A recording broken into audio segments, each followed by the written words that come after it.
heavier is because where we put that, air tires and their flats. Holy smokes. Oh.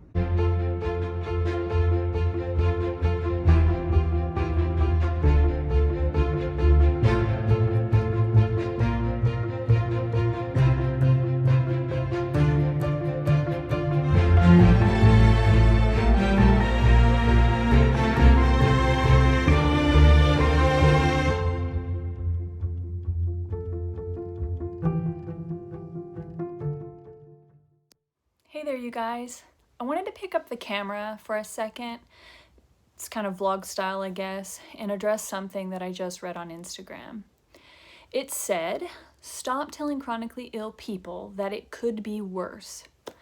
So I had a lot of thoughts in the first moments of reflecting on this post.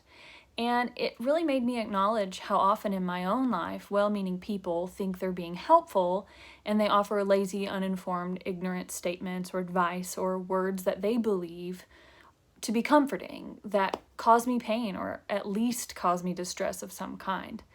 It's devaluing. There's a lot of things I could say about this quote. However, I just want to convey two thoughts. I can't really speak for those that use these types of phrases because it's not something that I would do, but for me as a hearer and a person with EDS, as hurtful and devaluing as a statement of this nature is, it's also an opportunity for me to, number one, offer some education on ways that are actually helpful or comforting to me, in the event that the person loves and cares and wants to understand. And number two, practice using my own boundaries and voice, letting the person know that those types of comments actually are devaluing. And they're probably unaware of it, honestly. To begin with, they're only generally trying to offer comfort or at least alleviate some distress. Pain and distress is all relative to the experiencer. We can only compare our worst pain to our second worst pain. I cannot compare my worst pain to your worst pain because I've only experienced mine in relation to my other experiences.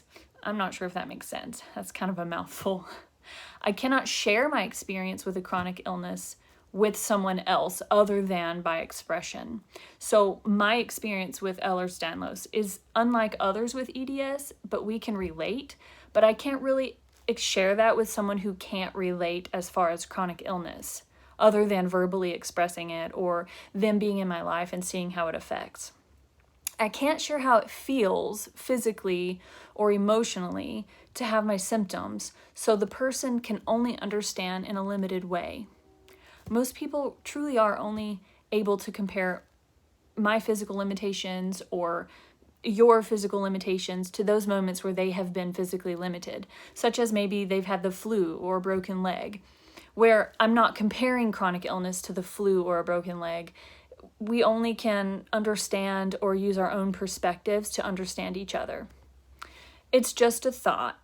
I'm aware that others need to be more mindful and more intentional, and that their ignorance is painful.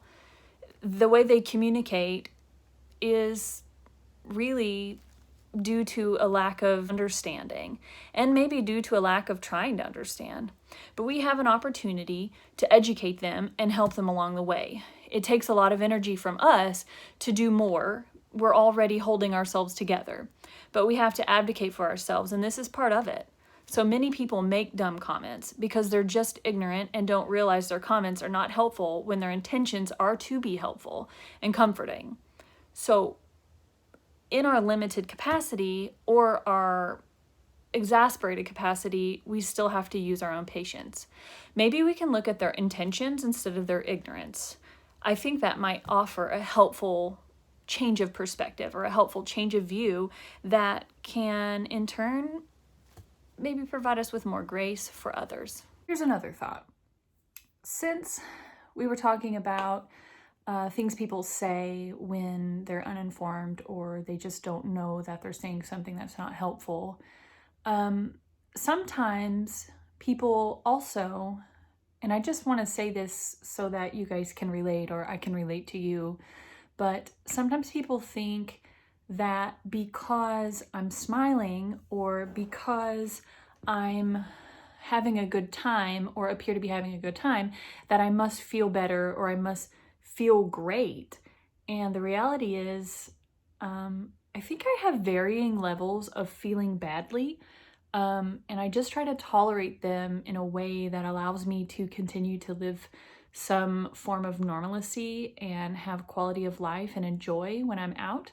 People don't often see me when I'm not at my better or best, or in some way that I can manage how badly I feel or how I feel in general.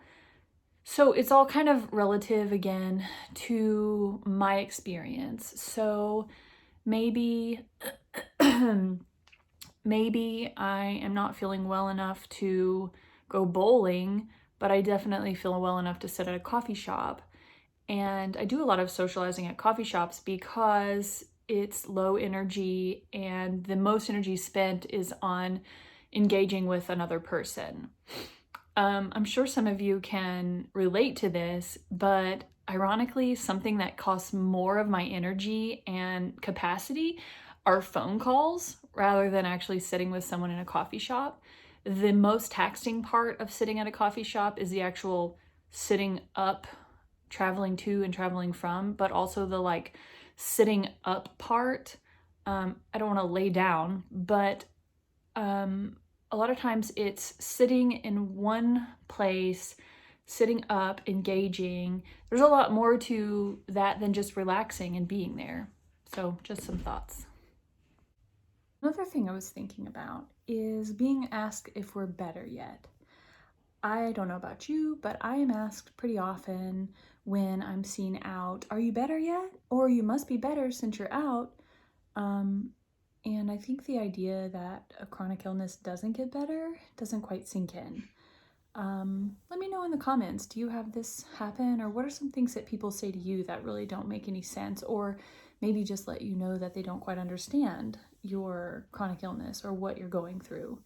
But yeah, asking me if I'm better yet is a sign to me that you don't quite understand what I'm going through, or you don't maybe have a grasp on what a chronic illness is. One more thing I wanted to mention was a thing I saw on the Colorblind Zebras Instagram, and it said, not all wheelchair users can't walk, something to that effect, but basically bringing awareness to ambulatory wheelchair users. And this, of course, is more about quality of life and managing symptoms, sometimes POTS, sometimes other things. But I thought this would be a perfect time for me to put a few little clips in here to sort of show you what the process is like when you are assessed for the use of a wheelchair.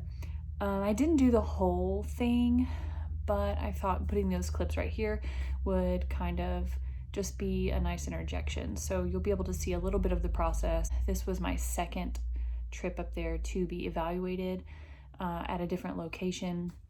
So this was about an hour away. By the time I already got there, I was a bit tired, but I thought I would share and let you in on that part of the process. It takes a long time. At least it is for me. I don't know about anybody else, but I would love to know about your experience if you want to leave it down below. That's kind of where I am with this. But anyway, I wanted to bring light to that and help shed some awareness on the reality of ambulatory wheelchair users, because a lot of times people think if someone is in a wheelchair that it's because they can't walk. And of course you have quadriplegics that can't walk and varying other things that people have that cause them to be in wheelchairs.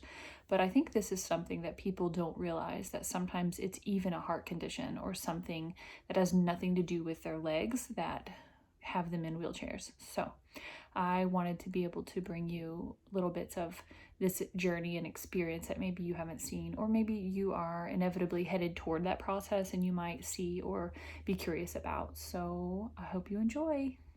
Thanks for hanging out with me today.